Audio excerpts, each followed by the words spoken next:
I'm determined to be the first in the world to get this right. Behold, Verdantia, a 2,000-gallon tropical grasslands vivarium in development. In development because I'm currently stocking it with grassland animal life to create a working ecosystem within glass. And once done, it will be connected to my already established network of giant ecosystem vivaria I call Pangea, comprised of the biomes of Pandora, a cloud rainforest ecosystem, Arcadia, my treetop canopy ecosystem, and Hydromeda, a tropical wetlands ecosystem. So continuing with my building of Verdantia's fauna, it was now time to go back to an old side quest, one with the potential to change the world of science forever.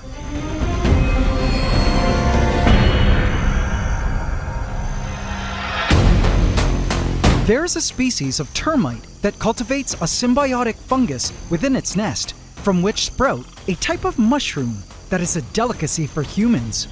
These termite mushrooms are highly prized because they're nutrient-dense, tasty, and mycologists have not yet found a way to agriculturally cultivate them like we do with other commonly eaten mushrooms, as it seems only the termites that grow them as a food source have the secret sauce to produce them. And so the only way for humans to have these special termite mushrooms is to forage for them from wild termite nests. Now for years, I've been trying to grow colonies of these fungus-farming termites, a species called Macrotermes gilvis, found naturally where I live, in a captive setting using kings and queens, so I could try to crack the code and attempt to grow the termite mushrooms in my home using the termites. But year after year, my test termite colonies failed. One trial came very close, with a colony starting a small fungus comb, but they ended up dying. I even tried getting them to establish in Pandora, which also failed. Now I highly suspect that my previous attempts failed because conditions were not perfectly right, but I now have renewed hope for my termite fungus ambitions. Verdantia, with its deeper and open soils, a sunny and breezy world above, surrounded by clumps of grass and wood. An ecosystem and habitat identically matching the wild habitat in which these fungus-growing termite nests are usually found. This is the story of how I'm attempting to house a mature termite colony and their symbiotic fungus in my giant grasslands vivarium, in hopes to succeed at something scientists have been trying to nail for decades: to grow the famous termite mushrooms using a termite colony indoors. Please subscribe to my channel and hit the bell icon. Welcome to the AC fam. Enjoy. This was Termite Ground Zero, the spot I had prepared to be the new home for the fungus-growing termite colony. This bare plot of earth below the great tree, its soils were deep, and there was much room for the colony to build a large termite mound here. If they ended up establishing, I had no idea if this would work. My past trials using a single queen-king pair is quite a complex method, seeing as getting the termites to successfully start their fungus comb is super challenging. This time, the tactic was to transplant an already established colony and fungus comb into Termite Ground Zero, and hope it manages to adapt to the new conditions of Verdantia. I prepared the whole in preparation to welcome the new termite colony and fungus comb. I was so nervous, as this was definitely an ambitious operation.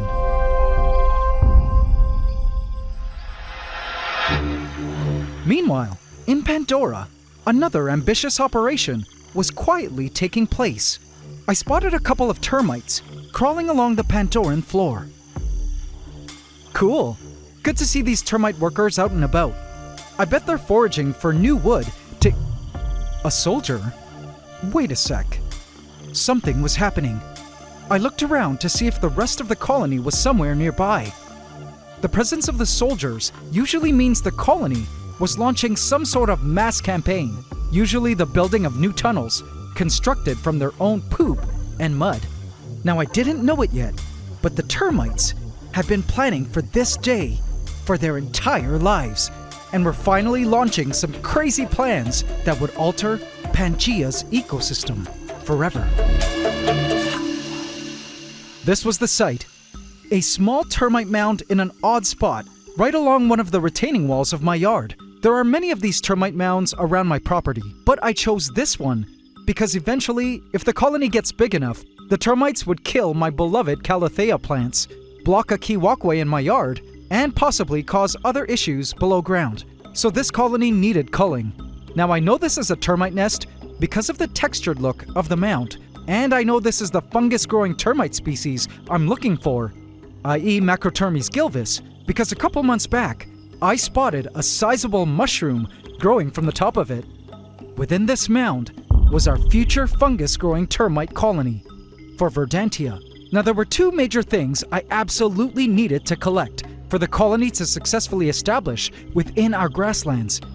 First, I needed to collect the fungus comb. This structure is created by the termites who forage above ground, eat up decaying plant and wood material, then travel back to the nest to poop out this pre-digested material into this comb formation. And it's on this poop comb of pre-digested plant and wood material that the fungus grows.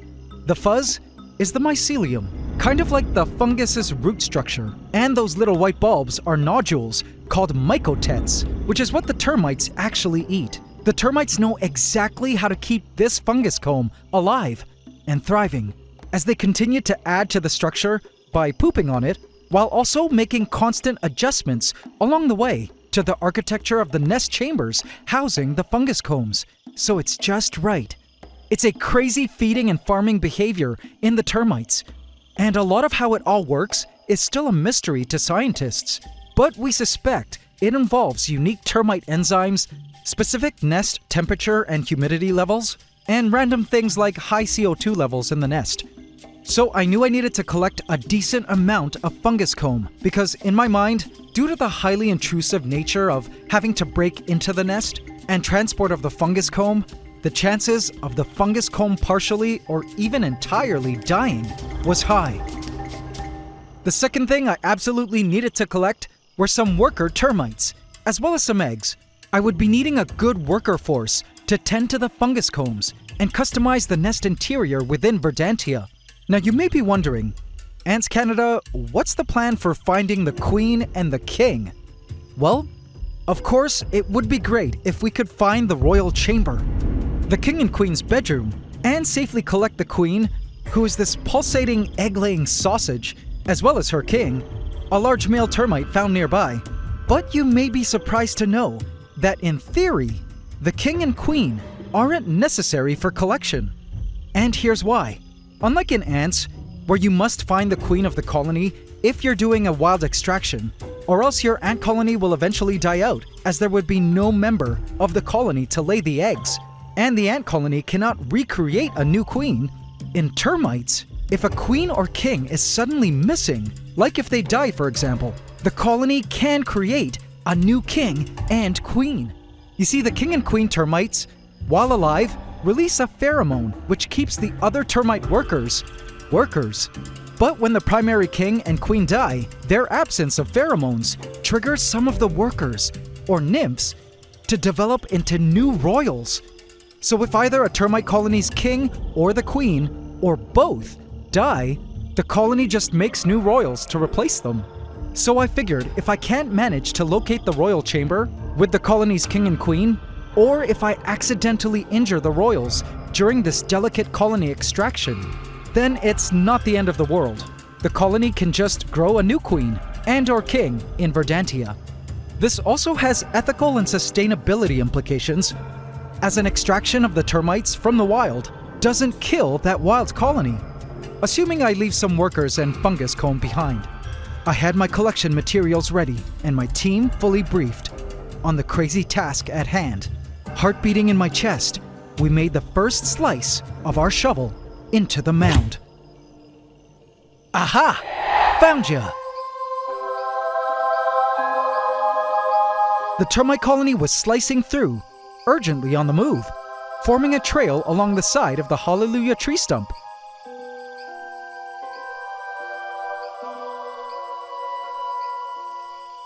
So if you're new, these termites are not a fungus-eating species like the macrotermes.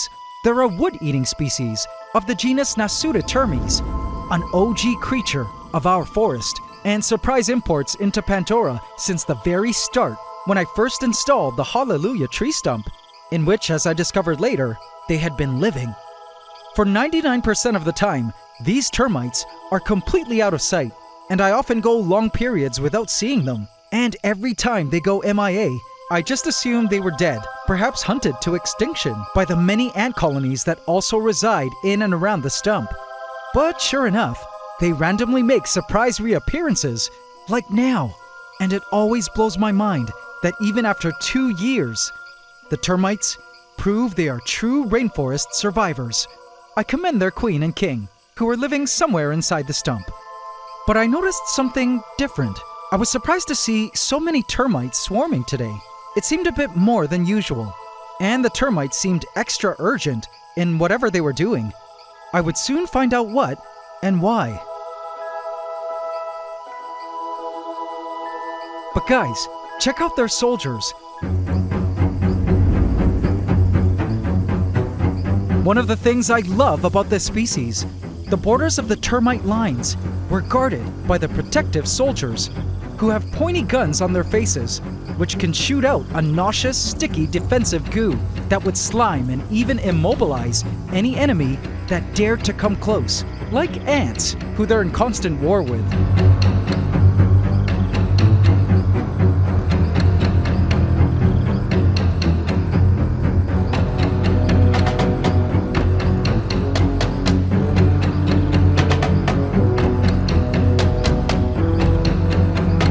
I also noticed their bodies were a little different in coloration than usual.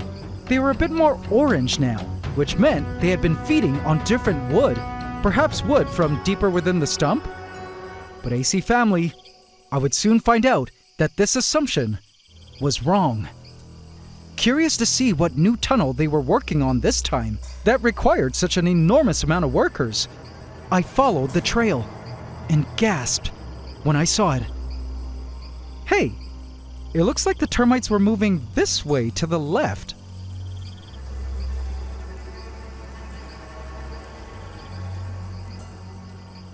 Hey, what are soldiers doing there?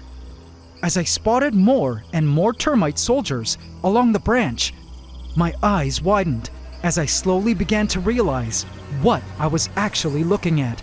The termites had established an active highway along the branch, up towards a place I never imagined they'd ever be heading.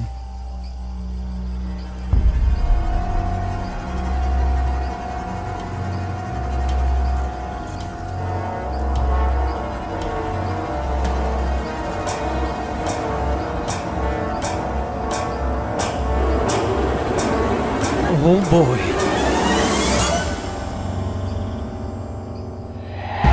We tried our best to work as swiftly and as clean as possible. The termite mound was pretty dense, and suddenly, with one lift of the roof, we spotted fungus comb and a ton of termites. My heart leaped into my throat. The chamber was shallower than I imagined.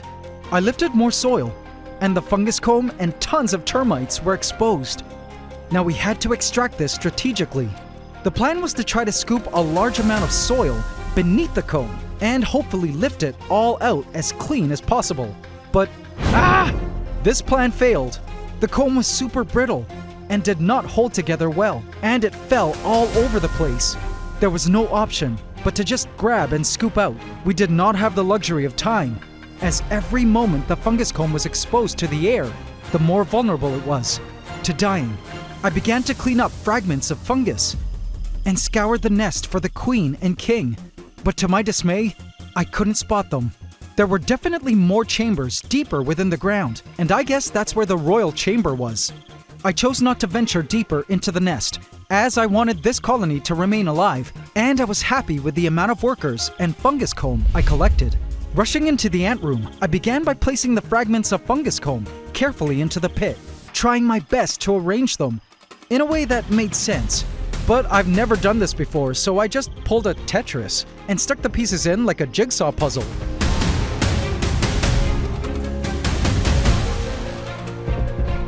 Then I carefully sprinkled the pieces of hardened nest soil and termites along the back and into the gaps.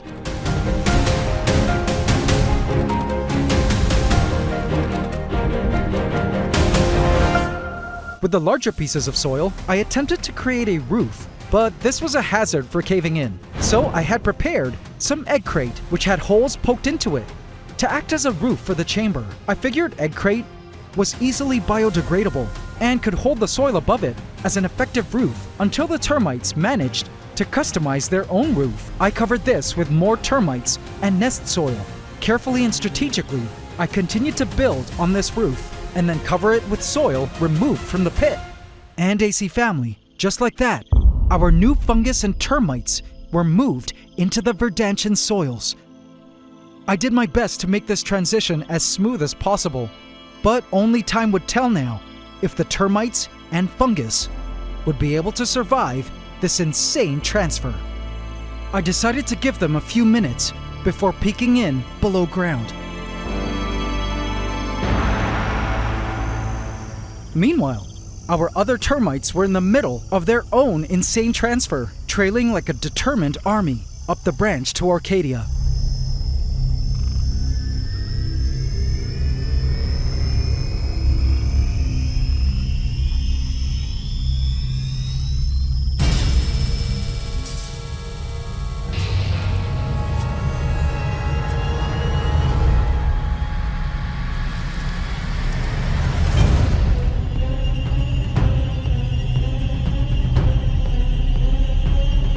I had so many questions as I stared wide-eyed at the trail that led up the branch, through the glass bridge, and into the canopy.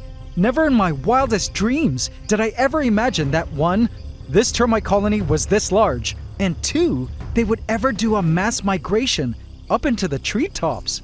These termites had some major plans ahead. They crawled across this platform, which is actually a dried-up mango pit. It also amazed me how much worker force was needed for this migration to the treetops, because the colony needed soldiers at all edges of the trail, keeping ants at bay. I tried to see where they were heading, and discovered the termites were disappearing into this discreet hole in the driftwood. It would make total sense that the termites would want to migrate up here, as Arcadia was just full of dead wood. It was a literal buffet up here for them, and endless real estate to establish a nest. Now some of you may be wondering, is the colony planning on completely migrating up here, along with the queen and king? Does this mean we get to see them migrate? Can they even climb up this steep and dangerous path? Well, normally the queen and king are pretty much stuck in the royal chamber, where the queen in particular is unable to move due to her massive size. So chances are she'll be staying in the Hallelujah tree stump. The only way she would be able to move anywhere is if the workers actually physically move her. And for that, they would need to build a large poop tunnel all the way to the place they'll be moving her to, as they would never risk exposing her to the open air, where a predator can pluck and eat her. I suspected the termites were just up here to eat some new wood. They couldn't possibly be moving their queen such a far distance, let alone be able to build a poop tunnel all the way up to Arcadia, right? Well, AC family, turns out, once again, I was greatly underestimating the termites.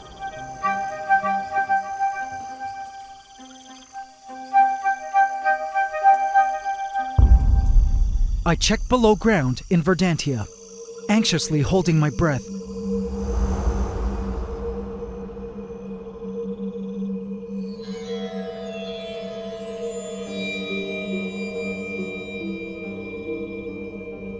As soon as I was below ground and laid eyes on the mounds of fungus comb, I exhaled in awe at the stunning subterranean world of termites and fungus.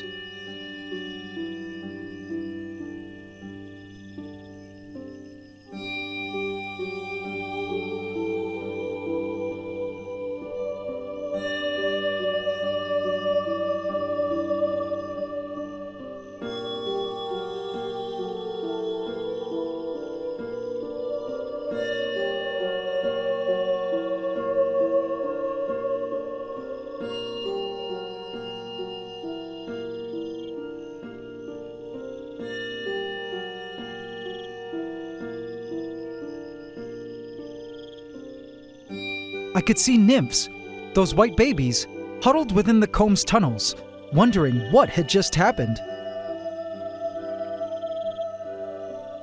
The carton was performing its job well at keeping the upper soil from caving in, and I was confident that we matched the depth at which we naturally found the colony and fungus at extraction quite well. Sadly, I did spot a few casualties here and there, as well as some scattered eggs, but for the most part, there were a lot less injured termites than I imagined there might be. The first to emerge were the soldiers. The rest of the colony remained patiently protected and still within the folds of the comb. I spotted an adult worker bringing a nymph to a darker, less exposed area for its own protection. I was actually amazed at the diversity of workers. They ranged from little tiny nymphs to adult soldiers. What's interesting is that unlike in ants, where there's a wormy larval stage, termites hatch as little versions of their adult forms, just white, lacking a larval stage. Also cool to note that unlike in ants, where the workers are all female, in termites, the workers are co-ed, with workers being both male or female. Gradually, as the soldiers began to inform the colony that things were safe, the workers began to emerge from the comb, and my heart stood still, witnessing such a beautiful sight that we humans usually never get to see in nature, happening within the underground homes of these termites.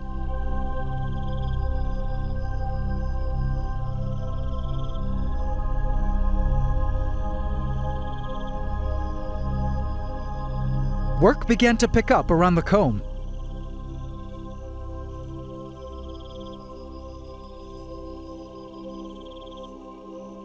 I marveled at the sight of the babies hanging out in libraries of white mycotets.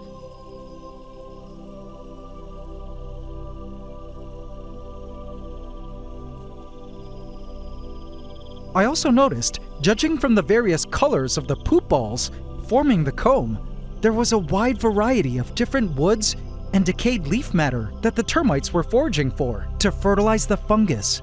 I guess the fungus needs a good variety of pre-digested organic matter to meet its nutritional requirements. And so cool to know that the termites know to offer their fungus gardens this variety. I really hope the fungus would survive, although I know it really took a beating during the extraction. The termites would need to do the hard work now of saving this fungus by altering the chamber so it provides the fungus optimal conditions to thrive. In the wild, there's a species of monitor lizard that breaks into nests of these termites year after year to lay their eggs inside, benefiting from the consistent ambient conditions the nest provides for incubation, thanks to management by the termites. The termites repair the hole up and recover from any damage to the nest and fungus comb caused by the lizard, so I knew these termites were capable of recovery. Despite a few injured workers and some scattered eggs, the termites were already mobilizing a cleanup operation and recovery mode. They needed time now to rebuild. I closed them up to keep them in the dark so they could be comfortable and continue their work in their new home of Verdantia.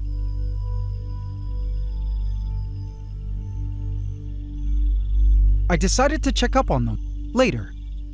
Now, AC family, there were a few surprises I spotted later that night.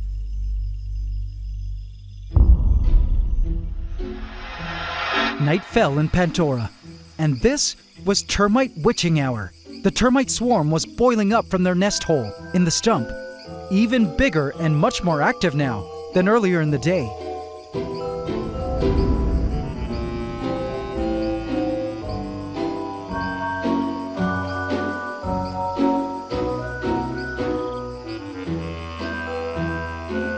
I watched as they streamed up the wooden bridge, ascending towards the treetops. I've never seen so many termites, and it gave me goosebumps watching the highway of termites on a clear mission.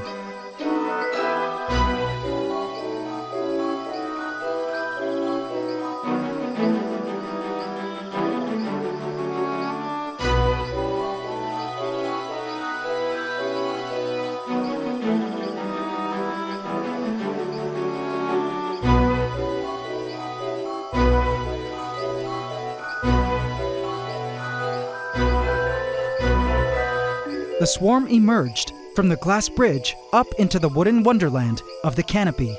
This was truly the night of their expansion, and something they had planned for months, possibly years. It was amazing to think that all it took was one wandering scout following the smell of decaying wood to actually climb up here in Arcadia for the news to make its way back to the colony at ground level and incite this treetop takeover. And lo and behold, AC family, a takeover was exactly what they were doing.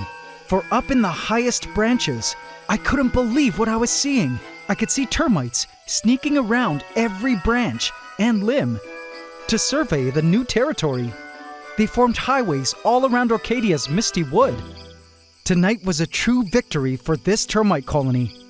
But little did I know, the termites weren't done, for nothing could have prepared me for the grand finale of their epic operation.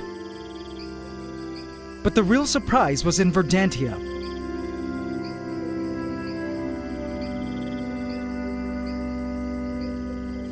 Checking on the colony, the termites were also out and busy as ever.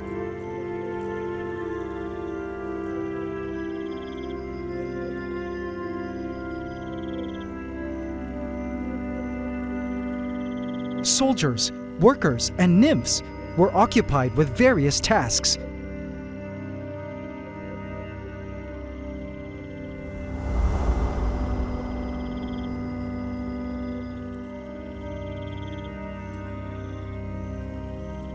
So far, the comb looked okay. The mycotets were still intact. A little layer of fuzz mycelium visible, and comb holding together. Check out the different sizes of soldiers, and check out how they communicate via vibration. In fact, I could spot this vibration communication happening all around the nest. I also found it interesting that the termites tolerate having springtails around, a very small soil creature which eats up decaying organic matter. This would make sense that they would be termite friends in the nest, as they could eat dead bodies or anything organic which might acquire mold within the nest, which could endanger the fungus comb. So cool to discover that. This termite nest was truly an incredible world of various species. The termites, the fungus, and the springtails all working together in a beautiful mutualistic symbiosis. Hey, maybe the springtails were the missing link in all my past trials. Can you imagine? Now I knew that chances are I didn't collect the queen and king, which, as mentioned, is okay. With the lack of their suppressing pheromones, a couple of the babies here would rise to become the new queen and king, and mate within the nest to continue the colony. I was looking forward to that. I just hoped that the fungus would persist now. I resolved to check back in a few days to see if the fungus comb still looked healthy. What I ended up seeing blew me away. Checking below ground a few days later, about 70% of the nest had been covered up, but I was quite pleased to see that the fungus comb had not rotted. There was a bit of mold on the glass, but that's okay, as the fungus comb itself was still good, with mycotets all over it. In the lower chambers, the termites were busy, and I could tell they had already begun the customization process. See those mud-like blobs on the glass? They've begun to shape the room around the fungus comb. They've also already begun to dig tunnels, and it looks like they're bringing pieces of their fungus comb deeper into the soils, perhaps to rearrange later? But overall, I was relieved to see that the termites were recovering well, and that so far, the fungus combs look good, covered in mycelium fuzz, and full of mycotets for the colony to eat. And more great news, I've already been spotting lines of workers, guarded by soldiers, crawling around above ground, towards the great tree, for sure in search of wood to feed their fungus, which is a great sign. Once they learn there's tons of wood here, they'll create a poop tunnel to and from the tree, so they can work in greater numbers, safely and privately. I also sprinkled some leaf litter around their nest for them to feast on and poop out for their fungus as well. And guys, Speaking of poop tunnels, looking into Pandora, I was shocked to discover what the termites had done. A poop tunnel had been built all the way from the stump up the branch.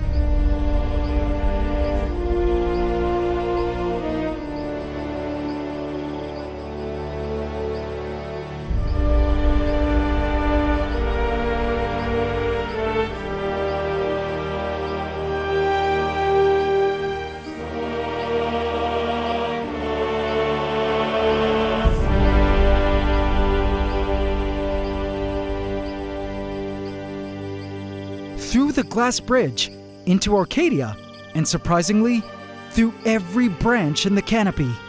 There was no limb or trunk that didn't have the termites' poop tunnel camouflaging and winding its way to even the furthest reaches of the canopy. Now the termites had access to different wood types and caverns galore in which to call home. I'm actually unsure if the termite queen and king were moved out of the royal chamber in the Hallelujah tree stump and carried up to the canopy, seeing as they now had protection to do so. But you know what? I didn't need to know. If there's one thing I learned from the termites, it's that sometimes you don't have to see everything all the time for things to actually work out in the end. Blessed are those who believe and yet do not see, as the passage goes, and termites seem to be testament to this truth. I just had to trust in the resilience of Mother Nature and have faith in our fungus-growing termites, those little farmers with millions of years worth of genetic programming and fungus farming wisdom. And hopefully one day soon, fingers crossed, we'll spot mushrooms growing from atop this plot of soil in Verdantia. And if that day ever comes, man, we will have made some true mycological history.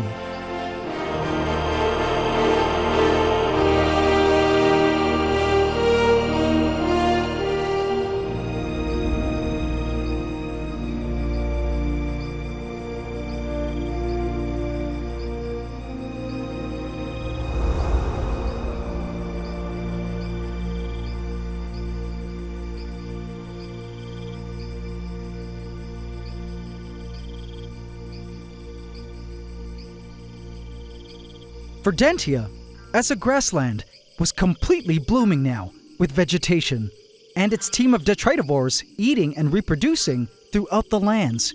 All grasses, plants, and weeds were fully established now, and beginning to send out new seed heads, flowers, and buds.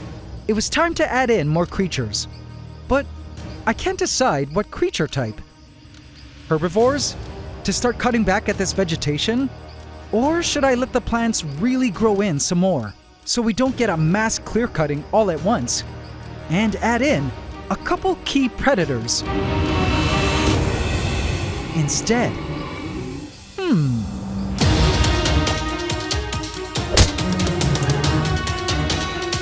Vote in my community tab to affect this story.